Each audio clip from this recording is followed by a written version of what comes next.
Capítulo 18. El salario por tiempo. Por su parte, el salario presenta formas muy variadas, aunque, en su brutal parcialidad por la materia, los compendios de economía procuren ocultar toda diferencia en cuanto a la forma. El estudio de todas estas formas incumbe a la teoría especial del salario y estaría fuera de lugar en esta obra. Aquí, nos limitaremos a exponer brevemente las dos formas fundamentales y predominantes del salario. Como se recordará, la fuerza de trabajo se vende siempre por un determinado tiempo.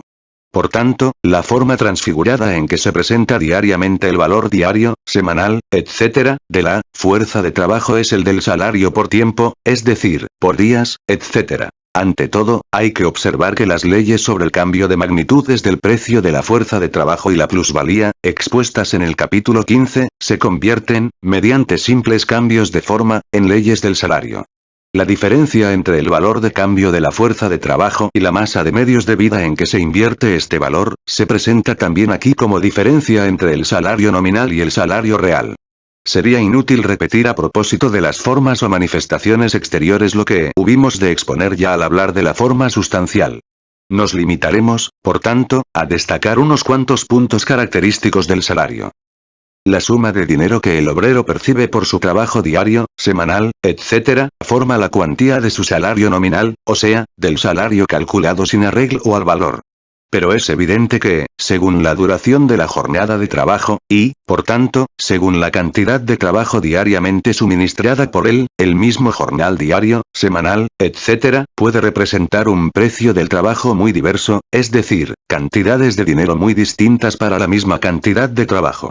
Por tanto, en el salario por tiempo hay que distinguir entre la cuantía total del salario por días, por semanas, etc., y el precio del trabajo. Ahora bien, ¿cómo encontrar este precio, es decir, el valor en dinero de una determinada cantidad de trabajo? El precio medio del trabajo se fija dividiendo el valor diario medio de la fuerza de trabajo entre el número de horas de la jornada de trabajo media. Así, por ejemplo, si el valor de un día de fuerza de trabajo son 3 chelines, producto de valor de 6 horas de trabajo, y la jornada de trabajo consta de 12 horas, el precio de una hora de trabajo será 3 chelines barra 12 igual 3 peniques. El precio de la hora de trabajo, al que se 12 llega mediante esta fórmula, sirve de criterio de unidad para medir el precio del trabajo. Tenemos, pues, que el salario por días, por semanas, etc., puede seguir siendo el mismo, aunque el precio del trabajo descienda constantemente. Así por ejemplo, si la jornada normal de trabajo era de 10 horas y el valor de un día de fuerza de trabajo representaba 3 chelines, el precio de la hora de trabajo ascendería a 33,5 peniques. Al implantarse la jornada de 12 horas, baja a 3 peniques, y a 23,5 peniques si la jornada impuesta es de 15 horas. No obstante, el salario por días o por semanas puede aumentar aún permaneciendo constante e incluso descendiendo el precio del trabajo. Así por ejemplo, si la jornada de trabajo era de 10 horas y el valor de un día de fuerza de trabajo 3 chelines, el precio de una hora de trabajo sería, como sabemos, 3,5 peniques. Si el obrero, al aumentar el quehacer y sin que el precio del trabajo se altere, trabaja 12 horas, su jornada aumentará hasta 3 chelines y 71,5 peniques sin variación en el precio del trabajo. Y a idéntico resultado se llegaría si, en vez de la magnitud extensiva del trabajo, aumentase su magnitud intensiva. Por tanto, puede ocurrir que el alza del salario nominal por días o por semanas vaya acompañada del estacionamiento o la baja del precio del trabajo. Otro tanto podemos decir de las rentas de la familia obrera, tan pronto como a la cantidad de trabajo rendida por el cabeza de familia viene a sumarse el trabajo de otros miembros de ella. Como se ve, hay métodos que permiten rebajar el precio del trabajo sin reducir el salario nominal por días o por semanas. Como ley general, se sigue de aquí que, dada la cantidad del trabajo diario, semanal, etc., el jornal diario o semanal depende del precio del trabajo, que a su vez varía con el valor de la fuerza del trabajo o con las desviaciones entre su precio y su valor.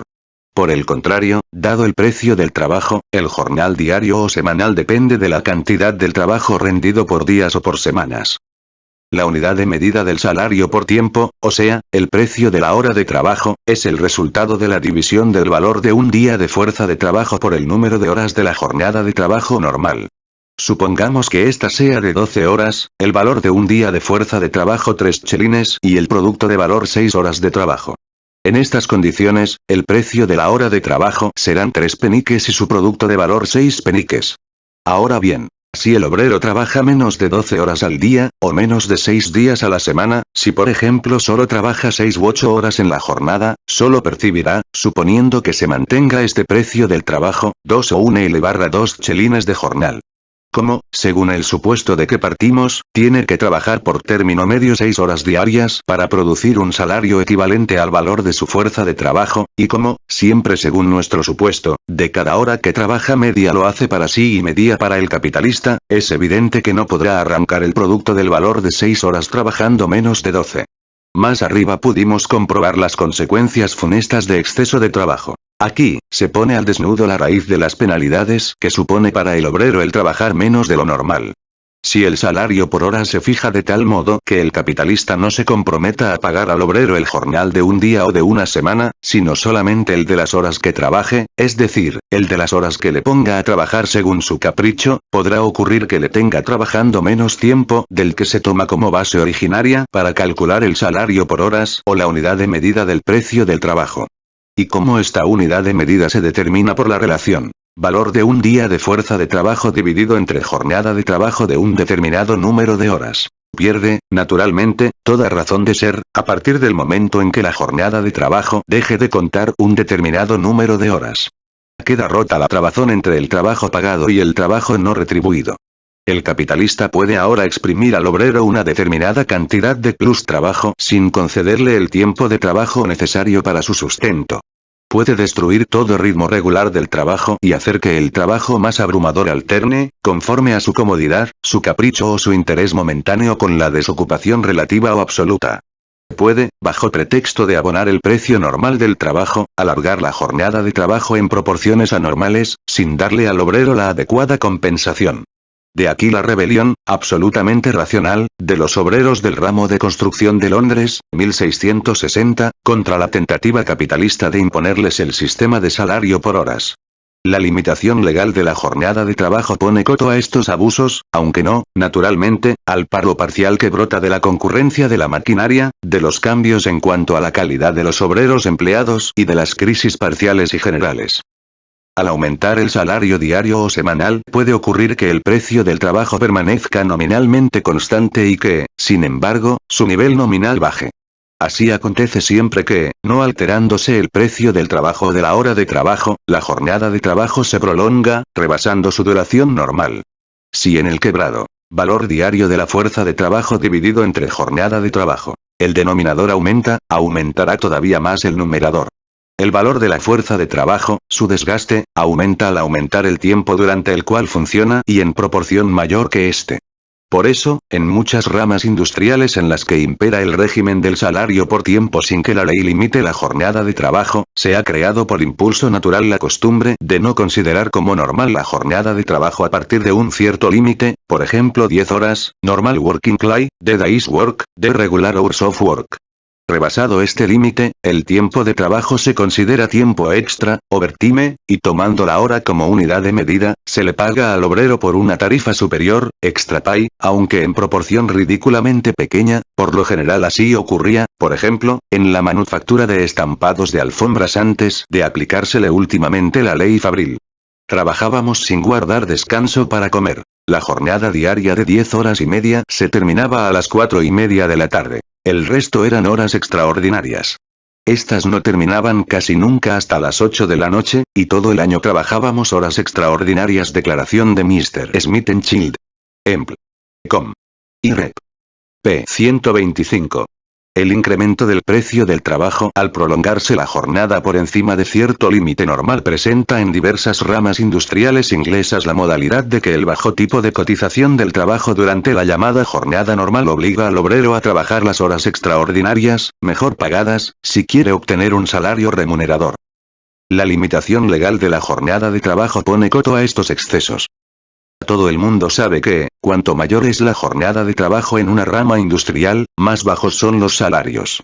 El inspector Fabril A. Redgrave ilustra este hecho trazando un resumen comparativo del período de 20 años que va desde 1839 a 1859, por el que se ve cómo en las fábricas sometidas a la ley de las 10 horas el salario tiende a subir, descendiendo por el contrario en aquellas en que se trabaja de 14 a 15 horas diarias.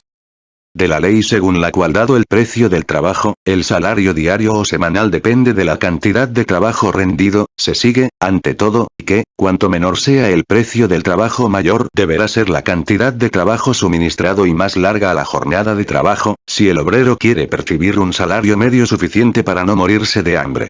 Aquí el bajo nivel del precio de trabajos sirve de acicate para prolongar la jornada. A su vez, la prolongación de la jornada de trabajo determina un descenso en el precio de este, y por tanto en el salario diario o semanal del obrero. La determinación del precio del trabajo por la fórmula. Valor de un día de fuerza de trabajo dividido entre jornada de trabajo de un determinado número de horas. Indica que la simple prolongación de la jornada de trabajo hace bajar el precio de este si no media alguna compensación. Pero los mismos factores que permiten al capitalista prolongar a la larga la jornada de trabajo, le permitan primero, y luego, a la postre, le obligan a reducir también nominalmente el precio del trabajo hasta hacer bajar el precio total del número de horas aumentadas, y por tanto el salario diario o semanal.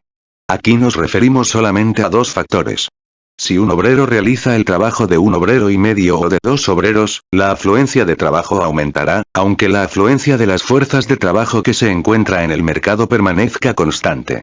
Esta competencia entre los obreros permite al capitalista reducir el precio del trabajo. Y a su vez, la reducción de este le permite prolongar todavía más la jornada. Pero este poder de disposición sobre una cantidad anormal de trabajo no retribuido, anormal, porque rebasa el nivel social medio, pronto se convertirá en motivo de competencia entre los propios capitalistas. Una parte del precio de la mercancía está formada por el precio del trabajo. La parte no retribuida del precio del trabajo no necesita figurar en el precio de la mercancía, pudiendo serle regalada al comprador. Tal es el primer paso que impulsa a dar la concurrencia. El segundo paso impuesto por esta consiste en desglosar también del precio de venta de la mercancía una parte por lo menos de la plusvalía normal conseguida mediante la prolongación de la jornada de trabajo. De este modo, se va formando, primero esporádicamente y luego de un modo cada vez más estable, un precio anormalmente bajo de venta de la mercancía, que, si en un principio era el fruto de los salarios raquíticos y de las jornadas excesivas, acaba por convertirse en base constante de estos fenómenos. Nos limitamos a señalar estos hechos, pues el análisis de la concurrencia no es de este lugar. Pero escuchemos por un momento al propio capitalista. En Birmingham, la concurrencia entablada entre los maestros es tan grande, que alguno de nosotros nos vemos obligados a hacer como patronos lo que en otras circunstancias nos avergonzaríamos de hacer. Y sin embargo, no se saca más dinero, and yet no more money in made, sino que todas las ventajas se las lleva el público. Recuérdese las dos clases de panaderos de Londres, uno de las cuales vende el pan por todo su precio, full price bakers, mientras que la otra lo vende por menos de su precio normal, underpriced o underseller. Los primeros denuncian a sus competidores ante la Comisión Parlamentaria de Identificación. Solo pueden defenderse engañando al público, falsificando la mercancía, y arrancando a sus obreros 18 horas de trabajo por el salario equivalente a 12, el trabajo no retribuido, de unpaid labor, del obrero es el medio del que se valen para mantener la concurrencia. La competencia entablada entre los maestros panaderos es la causa de las dificultades con que se tropieza para suprimir el trabajo nocturno. Los vendedores a la baja, que dan su pan por un precio inferior al precio de costo, precio que oscila con el precio de la harina, se resarcen de la pérdida estrujando a sus obreros más trabajo. Si yo solo hago trabajar a mis hombres 12 horas y el vecino le saca 18 o 20, forzosamente tiene que derrocarme en el precio de venta. Esta maniobra se acabaría si los obreros pudiesen exigir que se les abonasen las horas extraordinarias. Una gran parte de los obreros que trabajan en estas panaderías son extranjeros, muchachos y otras personas dispuestas a trabajar por cualquier salario, sea el que fuere. Estas lamentaciones jeremíacas son interesantes entre otras cosas, porque revelan cómo el cerebro capitalista solo acusa el reflejo de las condiciones de producción. El capitalista ignora que el precio normal del trabajo envuelve también una determinada cantidad de trabajo no retribuido, y que precisamente este trabajo no retribuido es la fuente normal de la que proviene su ganancia. Para él, la categoría del tiempo de trabajo excedente no existe, pues aparece confundida en la jornada normal de trabajo que cree pagar con el salario. Lo que sí existe para él son las horas extraordinarias, la prolongación de la jornada de trabajo, rebasando el límite que corresponde al precio normal M trabajo. Frente a sus competidores que venden la mercancía por menos de lo que vale, exige incluso que estas horas extraordinarias se paguen aparte, extra pay. Tampoco sabe que este pago extraordinario envuelve también trabajo no retribuido, ni más ni menos que el precio de la hora normal de trabajo. Así, por ejemplo, el precio de una hora de una jornada de trabajo de 12 son 3 peniques, valor producido en media hora de trabajo, mientras que el precio de la hora extraordinaria son 4 peniques, supongamos, valor que se produce en 3 de hora de trabajo. Es decir, que en el primer caso el capitalista se embolsa gratuitamente la mitad de cada hora de trabajo y en el segundo caso la tercera parte.